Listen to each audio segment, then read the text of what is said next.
Hello, everyone. Dr. Chris Martinson here with a quick take for you. Look, this just popped up. I have to respond to this.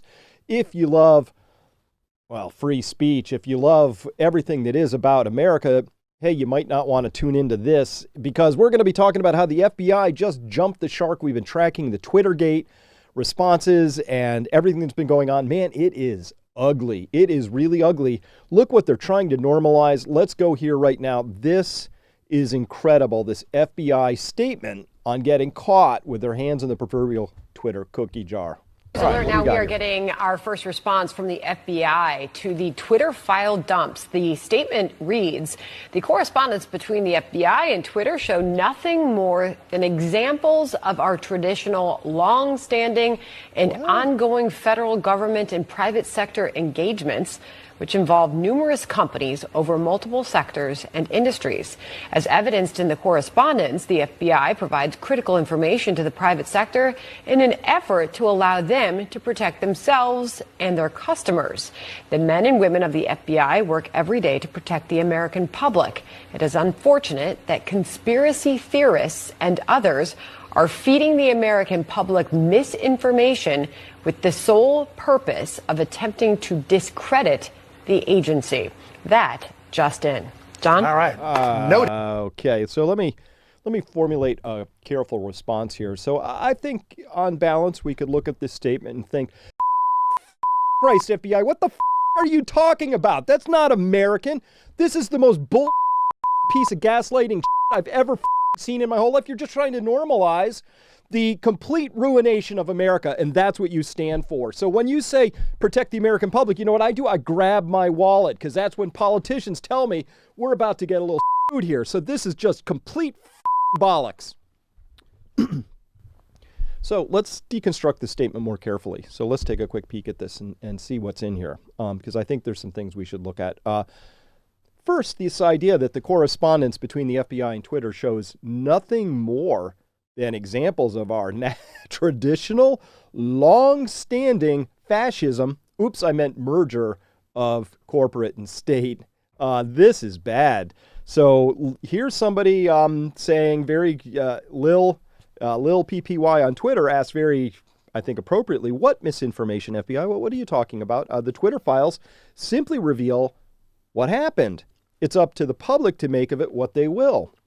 If the FBI was able to pinpoint what exactly was untrue or fake about the information, well, then they should do that. And I would completely agree with this approach. It's on the FBI. So first question, how long exactly has this been going on? Inquiring minds would like to know. And exactly what is the nature of this relationship? And it did concern me to see that in Twitter, there were so many FBI agents had rotated into senior management positions at Twitter. I did not realize that the FBI was such an incredible business training ground. I mean, why go to Wharton? Why go to Cornell? Why go to Harvard Business School? Go to the FBI instead. You get paid and you get a key senior management position because obviously the FBI is where you go to get trained in senior business practices. I guess that's what we're supposed to make of this. So carrying on, just so noble. They've involved in numerous companies over multiple sectors and industries, and now I need to know which ones. Don't you? Kind of need to know now. So maybe they shouldn't have revealed that so brazenly like that.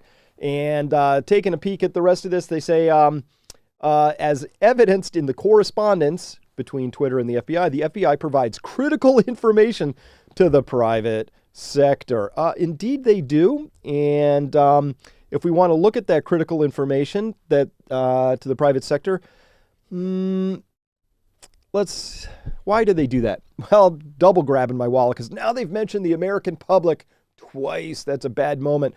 They say here, why do they do this? Well, they do all of this, of course, in an effort to allow them to protect themselves and their customers. For the corporations, the men and women of the FBI work every day to protect the American public. From what exactly? Well, we've somebody put together a pretty handy thing here. They protected us from seeing anything that Hunter Biden was up to. They shadow banned conservatives, although they didn't call it shadow banning. They had other names for it. You know, they detuned the propagation of them. They wouldn't allow them to be seen. They very helpfully helped me get people unfollowed from my account all the time. So that was what we saw there. They shadow banned conservatives. I'm not a conservative. Remember, I'm not left, right, up, down. And that was where they deleted satire accounts. They banned Trump from vacation.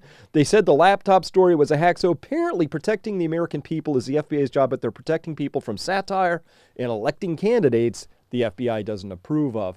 Now, I'm pretty sure I'm familiar enough with American law and the Constitution to realize that that is a complete foul and should not have happened. And in fact, there ought to be massive penalties for this. In fact, somebody needs to investigate the investigators in this story. But if you saw 1.5, 1.7, $1.8 trillion spending bill, FBI is getting pretty handsomely rewarded. New headquarters, lots of extra funding. So just Washington, D.C. swamp saying, thank you for a job well done. All right. And so, yeah, this whole idea that protecting the American public from this is just not right. And it says, and this is the part I really object to. Maybe you caught some of my language before. It is unfortunate that conspiracy theorists and others are feeding the American public, oh no, there it is again, the American public, misinformation with the sole purpose of attempting to discredit the agency. But maybe there were other purposes.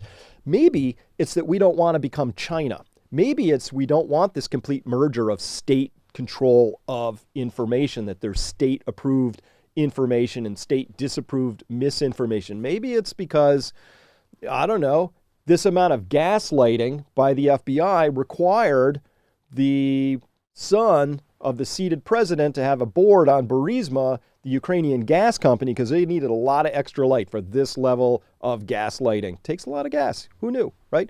I don't know what's going on here, but this is really, really awful. But the fact that it's normalized like this, they're trying to pass it off like, you know what, it's just a couple of cranks, some conspiracy theorists and others that would dare to be upset with this at all, because it's just part of our long-standing policy. We've been doing this for a long time. Really. So this is obviously off the ranch. They've jumped the shark. The FBI has done something they really should not have done. And so a lot of people aren't buying it. This was just under one thread, not on a conservative thread whatsoever. Chris Buckley writing in here, nope, our country's going down the tubes and picking up speed. This is absolutely evidence of that. Johnny E. writing here. So they're saying, the FBI is saying it's the same thing they do all the time and that they've been doing it other places as well. Got it. And Bonnie writing, the FBI is nothing more than the henchmen of the administration.